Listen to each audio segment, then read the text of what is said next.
Welcome back again in C programming tutorial session, and in this session we will discuss about the array. और अगर मैं previous session की बात करूं तो हमने बिल्कुल स्टार्टिंग से तमाम चीज़ों को देखा है सी लैंग्वेज में कि सी लैंग्वेज क्या है, ठीक है, और इसमें किस तरह से सिंटैक्स को लिखा जाता है, ठीक है। इसकी तमाम वीडियोस मेरे यूट्यूब चैनल पे भी मौजूद है, ठीक है। जैसे कि आप देख रहे हैं यहाँ पर, ये मेरा प्लेलिस्ट है फादुस एंड फ्री कंप्यूटर एजुकेशन। आप सर्च करते हैं उसके बिहाफ पर ये मल्टीपल्स यहाँ पर प्लेलिस्ट मौजूद है। इनमें से एक जो है वो हमारे पास सी लैंग्वेज की है, जिसके अंदर हम अभी तक हमने प्रीवियस तमाम चीज़ों को हैंडल किया है, जिसमें लूप्स हैं, डेटा टाइप्स हैं, ठीक है, लॉजिक बिल्डिंग के कुछ क्वेश्चंस हैं। इसके अलावा आप वीडियो के साथ साथ अगर कोड हासिल करना चाहते हैं तो इसके लिए आप मेरे ब्लॉग पर आएंगे fadhusaincs.blogspot.com पर, और यहाँ पर आने के बाद आप सी लैंग्वेज ट्यूटोरियल देख रहे हैं और उसमें तमाम कोड मौजूद है। आप फ्रीली यहाँ से तमाम कोड को with respect to the video session copy paste कर सकते हैं और अपने आईडी में पेस्ट करके भी उसे रन कर सकते हैं। तो स्टार्ट करते हैं। आज के सेशन पर हम एरे डिस्कस करेंगे कि एरे क्या है। तो सबसे पहले व्हाट इज़ एन एरे। तो अभी तक हमने जितने भी कोड किया या प्रोग्रामिंग लैंग्वेज के अंदर काम किया है सी के, वहाँ पर हम हमेशा इस फॉर्म में वैल्यू लिखते थे। For example integer a equal to something, similarly float b equal to something value as like 23 point something value, और इसी तरह character d equal to this, okay. तो आप अभी तक देख रहे हो कि हम एक वेरिएबल के अंदर एक ही वैल्यू को स्टोर कर रहे हैं हर जगह, ठीक है। अगर मैं फ्लोट की बात करूं या करैक्टर की बात करूं तो एक ही वैल्यू मैं स्टोर कर पा रहा हूं। ऐसा हरगिज नहीं है कि मैं यहाँ कॉमा डाल के 2 लिख दूं, ऐसा पॉसिबल नहीं है, क्योंकि एक वेरिएबल में आप एक ही वैल्यू स्टोर कर सकते हैं। लिहाजा ये कॉन्फ्लिक्ट है उस रिस्पेक्ट से कि अगर मैं एक से ज़्यादा वैल्यू स्टोर करना चाहता हूँ। ऐसे सिनेरियो के लिए प्रोग्रामिंग के अंदर हम एरे के कॉन्सेप्ट को पढ़ते हैं, ताकि हम एक वेरिएबल्स के अंदर more than one values initialize करवा सकें, डिफाइन करवा सकें, ठीक है। यानी आसान लफ्जों में एरे की डेफिनेशन ये होगी कि a sequence of the values but in homogeneous way. तो व्हाट इज होमोजीनियस वे या होमोजीनियस सीक्वेंस? इससे मुराद ये है कि अगर आप एक से ज़्यादा वैल्यू एक वेरिएबल में स्टोर करवाना चाह रहे हो तो इसके लिए ज़रूरी है कि तमाम वैल्यूज का डेटा टाइप सेम हो। यानी अगर मैं एक एरे के अंदर 10 वैल्यू स्टोर करना चाहता हूं इंटीजर की, तो तमाम का इंटीजर होना जरूरी है। मैं फ्लोट स्टोर करना चाहता हूं तो तमाम का फ्लोट होना जरूरी है। मैं कैरेक्टर स्टोर करना चाहता हूं, तमाम वैल्यूज का कैरेक्टर होना जरूरी है, ठीक है। तो इस सीक्वेंस को जो कि होमोजीनियस हो यानी सेम वैल्यूज हो, उसे हम एरे कहते हैं, ठीक है। तो हम यहाँ पर इसको लिख भी देते हैं, series of values but in homogeneous sequence, that is an array. इसके बाद एरे को डिफाइन करने का तरीका क्या है वो हम नीचे जाकर उसके सिंटैक्स को देखेंगे। तो एरे की डेफिनेशन के बाद इसके कुछ डिफरेंट टाइप्स हैं, यानी 1 डायमेंशनल एरे जिसको हम शॉर्ट में कहते हैं 1D, 2 डायमेंशनल एरे जिसे हम 2D कहते हैं, जैक्ड एरे एक एरे के अंदर जब एक एरे आ जाता है, ठीक है। ये अपकमिंग सेशन पे देखेंगे हम। तो ये इसके अलावा भी कुछ टाइप्स हैं, वो भी हम जब आगे जाएंगे तो उन तमाम सेशन को भी डिस्कस करेंगे, लेकिन इस वीडियो सेशन के अंदर हम 1D एरे को देख रहे हैं, यानी 1 डायमेंशनल एरे। इसके बाद कुछ वर्ड्स हैं इन टर्म ऑफ क्वेश्चन कि what is index number in array, what is the size of the array and why we use array. ये तीनों सवालात के जवाबात हमें उसी वक्त मिलेंगे जब हम एरे को इनिशियलाइज करने के बाद उसे समझेंगे कि एरे किस तरह से लिखा जाता है और उसमें इंडेक्स क्या है, वैल्यू क्या है, एक्सेट्रा। यहाँ लिखा हुआ है syntax of array. Syntax of array का मतलब ये है कि एरे को किस तरह से इनिशियलाइज और डिफाइन किया जाता है, उसका स्ट्रक्चर क्या है, किस तरह से आप लिखते हैं। तो उसे लिखने का तरीका होता है कि आप ये सबसे पहले लिखते हैं टाइप, यानी डेटा टाइप, कि आप किस डेटा टाइप का एरे बनाना चाहते हैं। तो मैं यहाँ पर डेटा टाइप लिख दूँ तो और भी बेहतर है। इसके बाद आप यहाँ पर डिफाइन करते हो एरे का नाम, तो मैं लिख सकता हूँ एरे नेम, और उसके बाद आप बताओगे कि आप कितने साइज का एरे बनाना चाहते हो।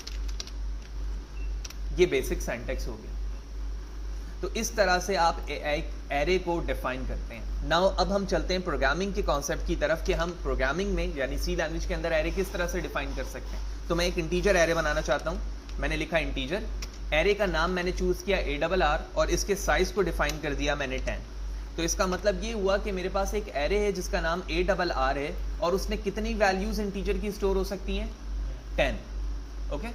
तो ये मैंने इसको क्या कर दिया, इनिशियलाइज कर दिया। दूसरा तरीका ये है कि मैं एक और एरे बनाता हूं, इसका नाम रखता हूं array1, ठीक है ना, रख सकता हूँ, जो भी लिटरल है, लीगल नेम है, वो मैं एरे का रख सकता हूँ। उसके बाद मैंने इसमें 5 वैल्यू स्टोर करवाई, यानी कि इसका साइज डिफाइन किया कि इसमें 5 है।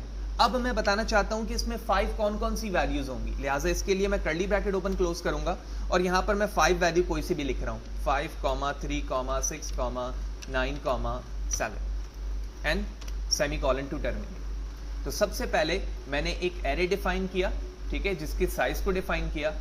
लेकिन दूसरी लाइन पर मैं कहता हूं कि एक एरे है जिसका साइज 5 है और उस 5 साइज के अंदर ये तमाम वैल्यूज क्या है, स्टोर है। इसी तरह आप चाहें तो एक एरे को इस फॉर्म में भी इनिशियलाइज कर सकते हैं जिसमें आप साइज डिफाइन ना करें, ठीक है। इससे फायदा ये होगा कि जब आप प्रोग्रामिंग को एग्जीक्यूट करवा रहे होंगे तो नंबर्स ऑफ एलिमेंट आपके मर्जी के मुताबिक हो सकते हैं। जैसे आपने यहाँ पर हार्ड कोडेड 10 बता दिया तो 10 से ज्यादा आप इसमें स्टोर नहीं करवा सकते। लेकिन बाज ऐसे सिनेरियोज होते हैं जहां पर आप नंबर ऑफ एलिमेंट आपको पता नहीं होता, आप चाहते हैं कि नंबर ऑफ एलिमेंट आप यूजर से लें, यानी मैं यूजर से कहूं कि आप कितने एलिमेंट्स इस एरे के अंदर स्टोर करवाना चाहते हैं, लिहाजा आप इस लॉजिक के जरिए से भी अपने एरे को इनिशियलाइज करते हैं। इसी तरह इनिशियलाइज प्लस डिफाइन करने का एक तरीका ये होता है कि आप साइज तो नहीं बताते हैं, ठीक है। फॉर एग्जांपल मैंने अपने एरे का नाम रखा एरे 3, लेकिन आप उसके बावजूद अपनी मर्जी के मुताबिक यहाँ पर नंबर ऑफ एलिमेंट लिख सकते हैं एज लाइक दिस, ठीक है। तो ये अंडरस्टूड हो जाता है कि जितने यहाँ पर एलिमेंट है वही इसका साइज है, 2, 4, 6, 8 एंड 9। तो इसका मतलब ये है कि ये एरे 3 जो है इसका साइज क्या है, 9 है। लेकिन अगर आप यहाँ ना भी लिखें तो भी ये इसे एग्जीक्यूट कर लेता है, ओके। तो अब इन तीनों सवालात की तरफ चलते हैं। हमने यहाँ पर देख लिया कि हम एरे को किस तरह से डिफाइन कर सकते हैं और इनिशियलाइज कर सकते हैं। अब इन तीनों सवाल को समझते हैं। तो what is an index number in array?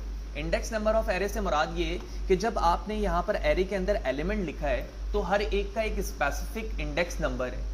Index number से मुराद ये है कि वो इस वक्त किस पोजीशन पर मौजूद है। इंडेक्स नंबर हमेशा स्टार्ट होता है 0 से, तो मैं कह सकता हूं 5 0 पर मौजूद है, इंडेक्स नंबर 0 पर, ये 1 पर मौजूद है, ये 2 पर है, ये 3 पर है एंड ये 4 पर मौजूद है।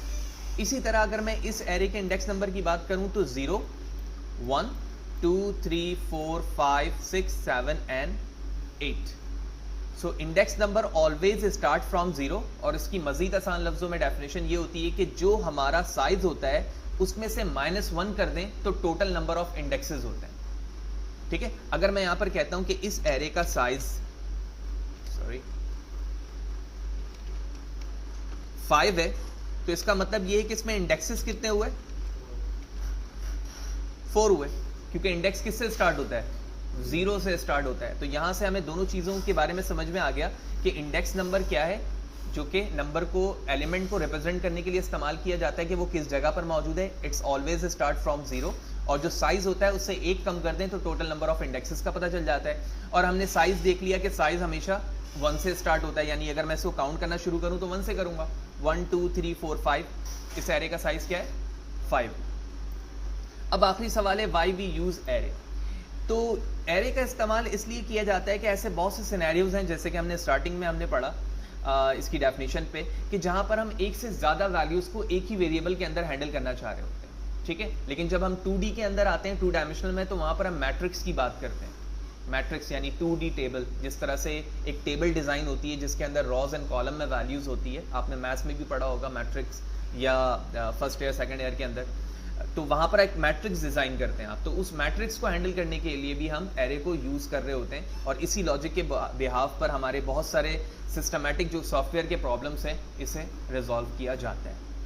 तो ये इस सेशन के अंदर हमने बेसिक डेफिनेशन देखी एरे की, एरे क्या है, क्यों इस्तेमाल कर रहे हैं, कितने टाइप्स हैं इसके, एरे का सिंटैक्स क्या है। सिंटैक्स के बाद हमने ये देखा कि हम एरे को किस किस तरह से डिफाइन प्लस इनिशियलाइज कर सकते हैं, और उसके बाद हमने इन तीनों सवालात के जवाब जाने कि इंडेक्स नंबर क्या है, साइज क्या है और हम एरे को क्यों इस्तेमाल कर रहे हैं। अब हम नेक्स्ट सेशन पे इसके प्रैक्टिकल वर्किंग की तरफ चलेंगे कि हम एरे को किस किस तरीके से इस्तेमाल कर सकते हैं और उसके कुछ बेसिक क्वेश्चंस को रिजॉल्व करेंगे जो कि लॉजिक बिल्डिंग के होते हैं।